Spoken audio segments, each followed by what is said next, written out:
За сайн байцгаана уу та бүхэнд энэ өдрийн мэндийг хүргэе. За энэ өдрийн хувьд бид нар санхүүгийн тайлагнал хичээлтэй холбоотой гурван бодолтой тестийн бодолтыг хийж өгөхөөр шийдлээ. За тийм мэргэжлийн нэгтлэн модогчийн эрх олгох шалгалтанд бэлтгэх.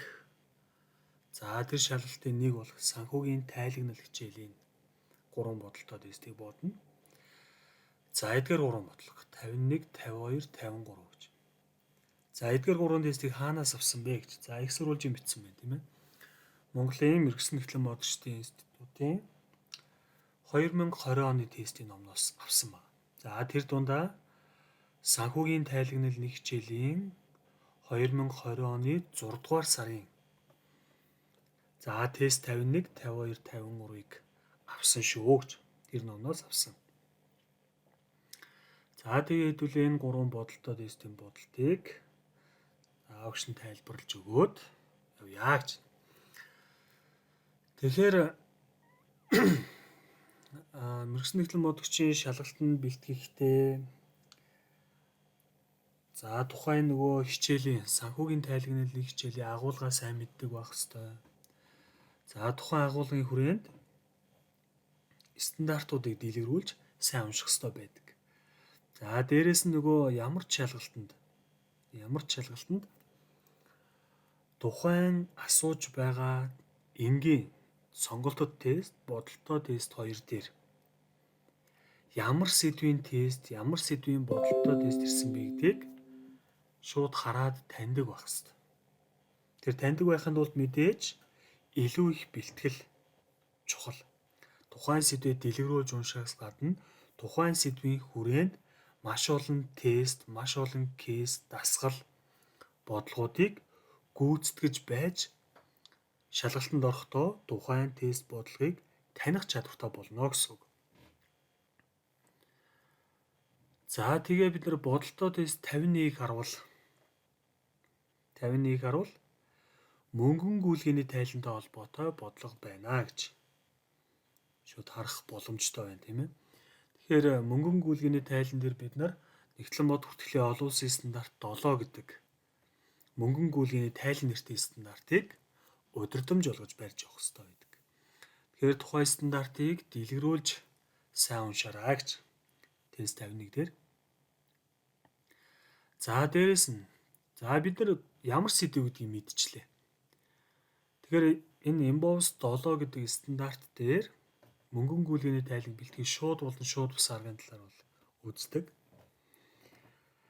Тэгэхээр энэ хоёр аргын гол ялгааг бол бид нар бас мэддэг юм аа. Тайлан бол дотроо үндсэн үйл ажиллагаа, хөрөнгө оруулалтын үйл ажиллагаа, санхүүжилтийн үйл ажиллагаа гэдэг гурван хэсэгтэй байдаг юм аа. Тэгээ шууд арга, шууд бус аргаар бэлтгэж байгаа гол ялгаа нь өөрөө үндсэн үйл ажиллагааны цэвэр мөнгөн гүйлгийг тооцоолж байгаа, бэлтгэж байгаа арга зүй нь өөрөө ялгаатай байдаг. Бид нар бол мэднэ. Тэгэхээр мөнгөн гүйлгээний тайлан бэлтгэх арга зүйтэй холбоотой дундчны бүртгэлийн номнуудыг үзэж болно. Санхүүгийн бүртгэлийн номнуудыг үзэж болно. Дээрээс нь стандартаа дэлгэрүүлээд бас сайн уншина. Англи хэл дээр, монгол хэл дээр нэгтлэн бод бүртгэлийн бас маш олон төрлийн номнуудыг бас дэлгэрүүлээд унших боломжтой байгаамаа гэж. Үргэлжлээд дараагийн хэлэх гээд байгаа зүйл юу вэ гэхээр ямар ч шалгалтын энгийн тест болон бодолтой тестэн дээр хамгийн ихэнд гүйцэтгэх зүйлийг сайн унших шаардлагатай гэж. Одоо чи энгийн тестэн дээр бол юуг асуусан бэ гэдгийг эхлээд мэдэх ёстой, унших ёстой. Түүнийхээ дараа хариултаа олох ёстой. Бодолтой тестэн дээр бас адилхан арга зүгээр. Хамгийн ихэнд гүйцэтгэх зүйлийг сайн унших ёстой. Тэгэхээр энэ бодолтой тестэн дээр гүйцэтгэх зүйлийг сайн уншчих юм бол магадгүй зарим бодлогууд нь маш амархан, хэлбэрхэн байдаг.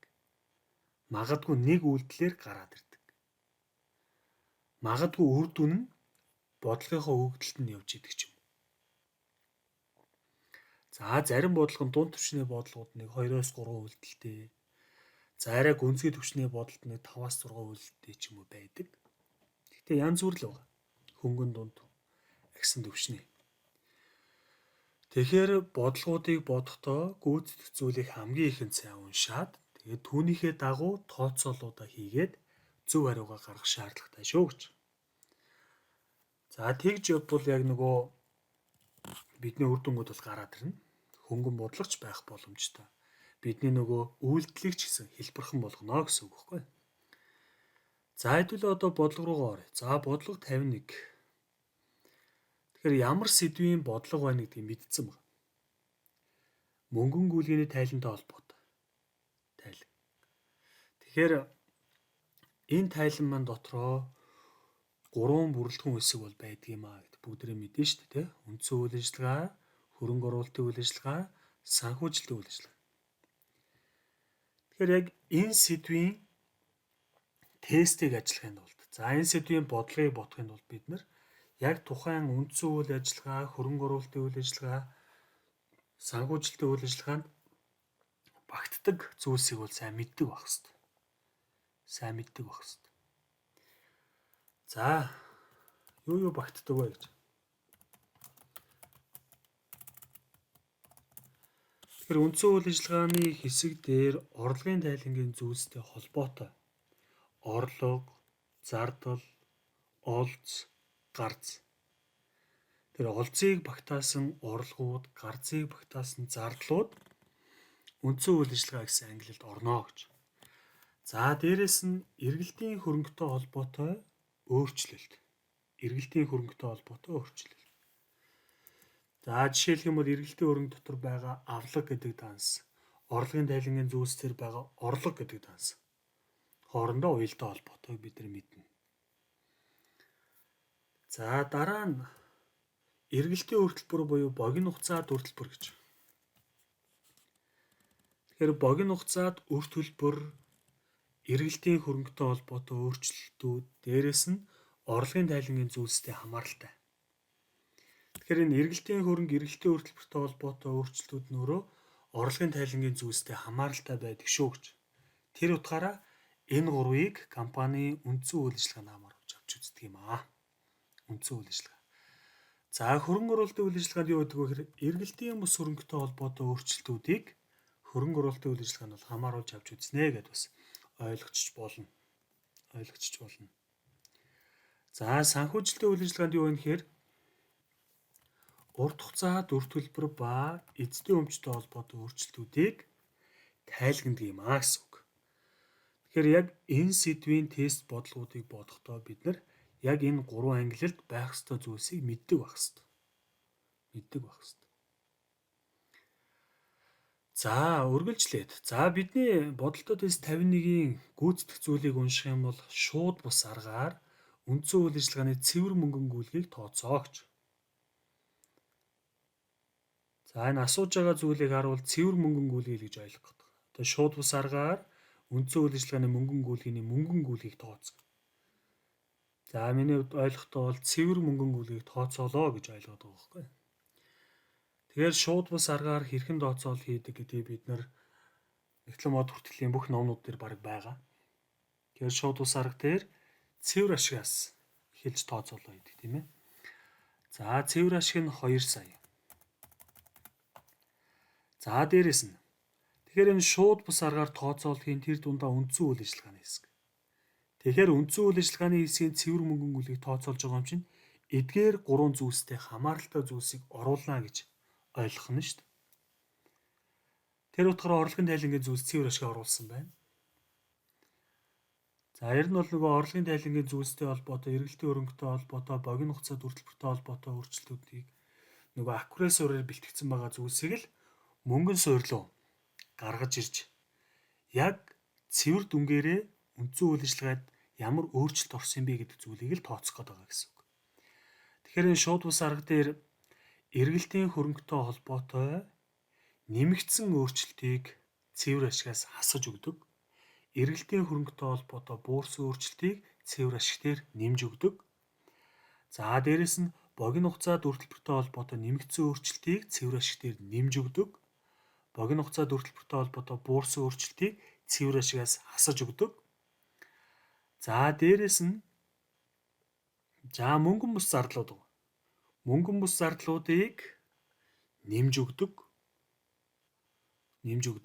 За дээрэс нь хэрвээ бит үндсэн хөрөнгөтэй холбоотой олз гар зүүсэх юм бол гэж. За гар зүүсэх юм бол цэвэр ашиг дээрээ нэмж өгдөг. Олз зүүсэх юм бол цэвэр ашигаасаа хасаж өгдөг юм аа.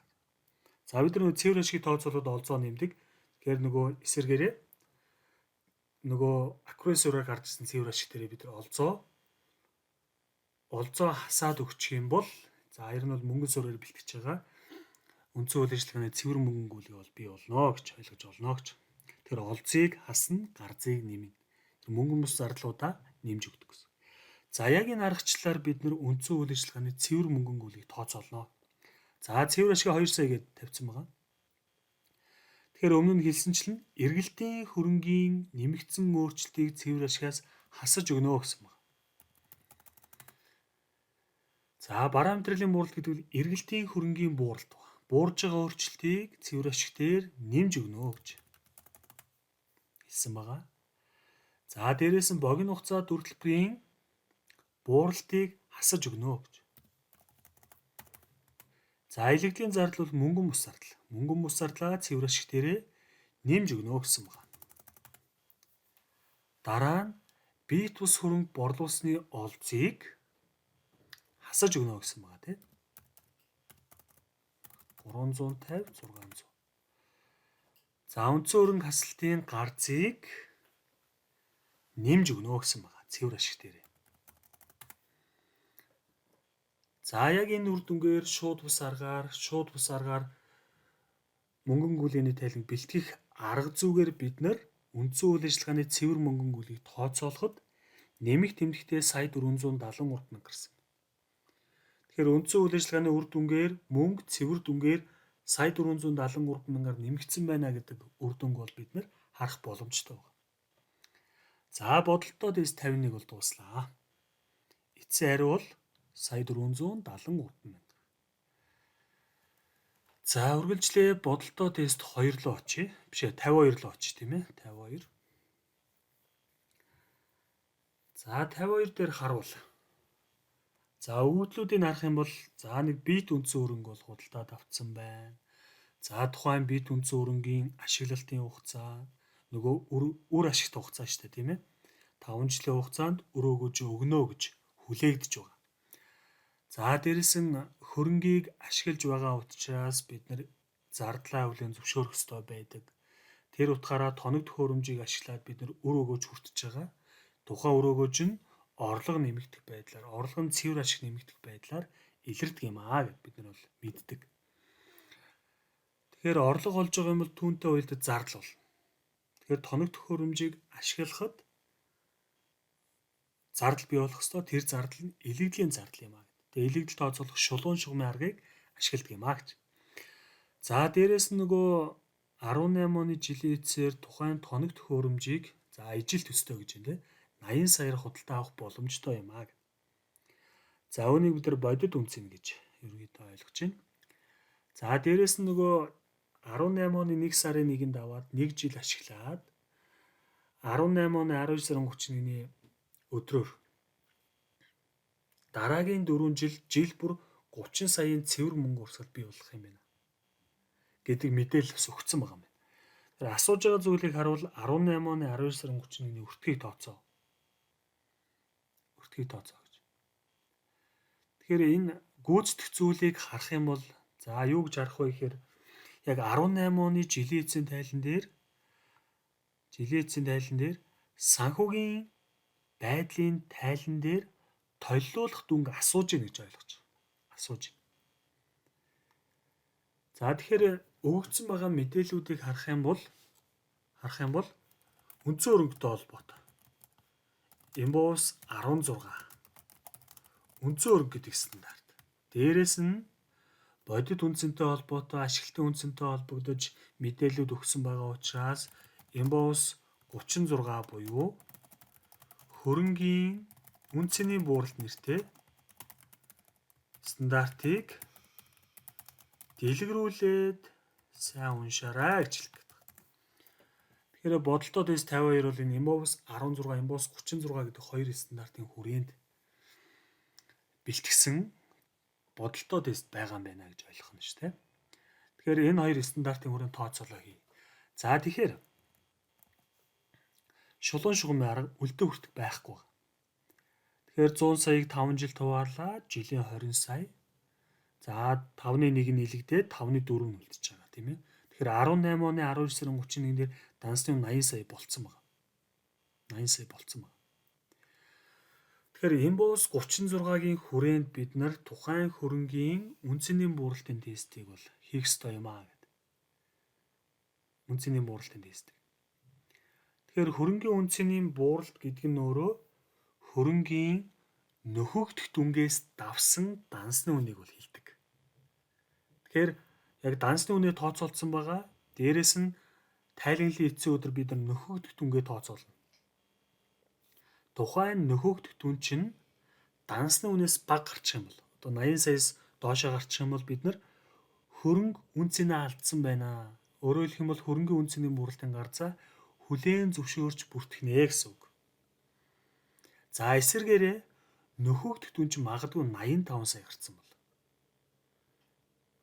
дансны үнээс өндөр болсон. Энэ үед хөрөнгийн үнцний бууралт бол байхгүй юм аа.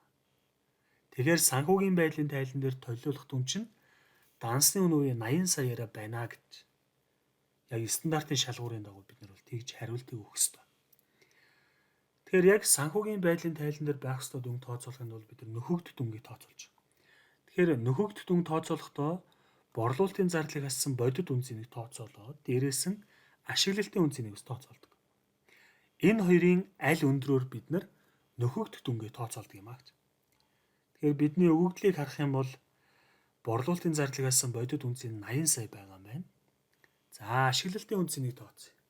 Ирээдүйн 4 жилийн хугацаанд орж ирэх цэвэр мөнгө урсгалыг үндэслээд бид нар ашиглалтын үнцнийг тооцоолно. За капиталын өртөг 25% байгаа, давтамж 4 байгаа, PMT-ийн 30 сая байгаа. Тэгэхээр ашиглалтын үнцнийг тооцоолоход эх 4 жилийн цэвэр мөнгө урсгалыг үндэслээд яг 18 оны 12 сарын 31-нд байгаа ашиглалтын үнц нь 70 сая 848 байна. 70 сая 848. Тэгэхээр энэ хоёрын аль өндрөөр авах ёстой учраас нөхөгдөх дүн чинь өөрөө 80 сая юм а гэсэн үг. 80 сая. Тэгэхээр эндээс харуул дансны үн чинь нөхөгдөх дүнтэй тэнцүү байна. Нөхөгдөх дүнгээс давж байгаа дүн байхгүй байна. Тэгэхээр бид нар ямар хариулт өгөх ёстой вэ гэхээр хөрөнгийн үнцний бууралт үүсээгүй гэсэн үг. Тэгэхээр бидний хариулт бол 2018 оны жилийн эцсийн санхүүгийн байдлын тайлан дээр тухайн тоног төхөөрөмжийг төлөвлөх дүн чинь 80 сая юм а гэж. 80 сая. Хариулт нь бол ийм л байх ёстой гэсэн. Тэгэхээр өмнө нь хэлсэнчлэн те нөхөгдөх дүн чинь тэр дансны үн 80 саяас бага гарчих юм бол хөрөнгө үнцнийг алдсан байна. Тэгэхээр үнцний бууралтын гарцыг тооцоолдог. Дансны үнээс өндөр гараад ирчих юм бол хөрөнгөний үнцний бууралт үүсэхгүй юм аа гэдэг зүйлийг бид бодолтой тест 52 дээр ажиллалаа. Тэгэхээр бодолтой тест 51-тэй холбоотой тестүүдс маш олон байдаг. 52-тэй холбоотой тестүүд ч олон байдаг. За үргэлжлээд 53 дээр очив тийм ээ. 53. За 53-ыг харуул. За санхүүгийн тайландаатын өмнөх тайланд үеийн алдаанууд илрүүлсэн байна. За хоригдлогцсон ашигын залруулаагүй ихний үлдэгдэл нь тийм байна. За тийм алдаанууд үсээд. За асууж байгаа зүйл нь бол хоримтлогцсон ашигын залруулсан ихний үлдэгдлийг тооцоо гэж байна. Татвар 10% та байгаа шүү гэж байна. За энэ нөхцөлд бид нар Нэгтлэн бод хүртгэлийн олон улсын стандарт 8 гэж үүдэг. Нэгтлэн бод хүртгэлийн бодлого, тооцоолын өөрчлөлт ба алдаа нэртэй стандарт. За энэ стандартыг дэлгэрүүлж Сайн уншаарай гэж байна. Энэ сэдвийн бодлого байна гэсэн үг. Энэ сэдвийн бодлого байна. За тэгэхээр бид нэр өгсөн мэдээллүүдийг харуул тийм ээ. Ямар ч байсан 1, 2, 3 алдаа гарсан юм байна. За тэр 3 алдааг залруулад бидний яг зөв хуримтлагдсан ашигын үйлдэлийг тооцоолох гэдэг юм гэсэн үг тийм. За хуримтлагдсан ашиг ихний үйлдэл.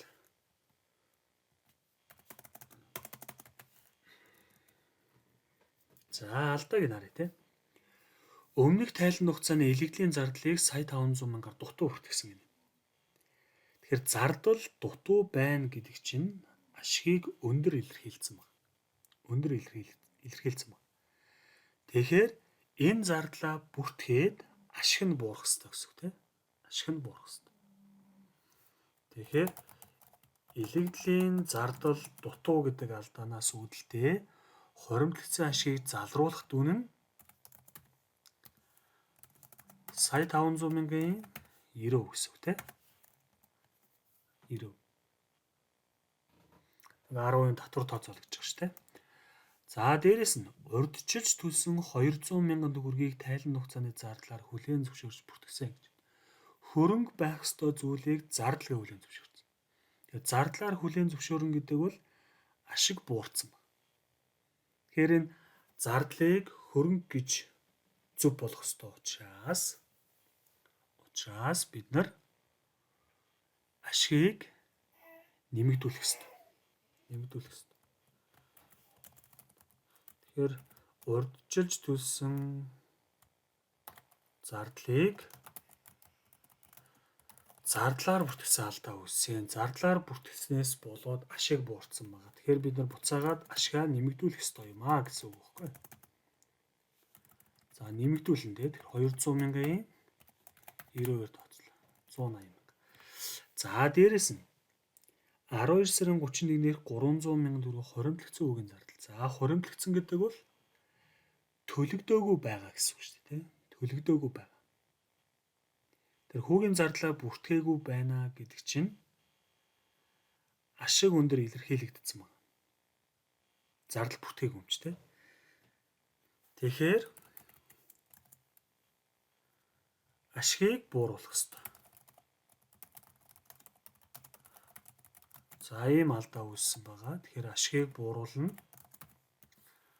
300 мянган 92 бууруулах ёстой тийм. За ингээд бид нэр 3 алдааны үр нөлөөг ашигт тооцоолоод одоо хуримтлагдсан ашигын зөв үйлдэлийг тооцоолъё. Тэгэхээр бидний хариулт бол 6 сая 560 мянга байна л гэсэн үг. Ингээ хариулт олчлаа. Тэгэхээр бид нэг 3 төрлийн алдаа үүссэн байна. Тэгэхээр энэ 3 төрлийн алдаатай холбогдож журналын эмчилтийг яаж бичих юм бэ гэж. Яг нь зүгээр нэмэлтээр. Яг тухайн шалгалтын дээр бол мэдээж яг асууж байгаа зүйлийн хариултын дагуу ингээд үр дүнгээ гаргаад бөглөчин тий. Гэхдээ журналын эмчилтээ бичихдээ яах вэ гэхээр бид нар дебет талдаа дебет талдаа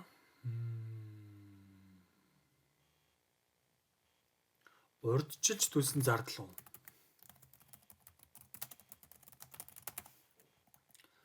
Урьдчилж төлсөн зардал чинь 200 мянгаар байх хэрэгтэй тий. 200 мянга. За дээрэс нь хөөний өглөг. За хуримтлагдсан ашиг чинь нийт сая 440 буурсан байна тий. Тэгэхээр хуримтлагдсан ашигтаас за кредитлтаа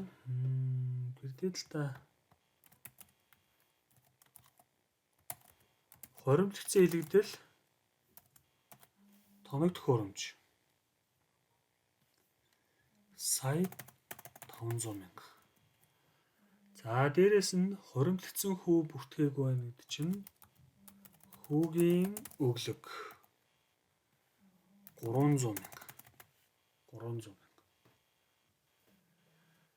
За тэгэхээр 150 30 гэдэг чинь 180 180-аас 20 гэдэг чинь 160 мянга чинь татвар дээр очих нь шүү дээ. Тэгэхээр орлогын татварын өглөг нь 160 мянга тий. Тэгэхээр энэ алдаатай холбогдож алдааг зөв болгож байгаа журналын бичлэг нь бол ийм байна гэсэн үг. Ийм байна. Гэхдээ бидний асууж байгаа зүйлийн хариулт бол хийх зүйл бол зөв нь энэ. Ингээл гараад ирсэн байхгүй. Тэр багш нь зүгээр яг энэ алдаануудтай холбоотой бичлэгийг яаж хийх ёстой юм бэ гэдгийг зүгээр нэмэлтээр бичиж харууллаа гэсэн үг.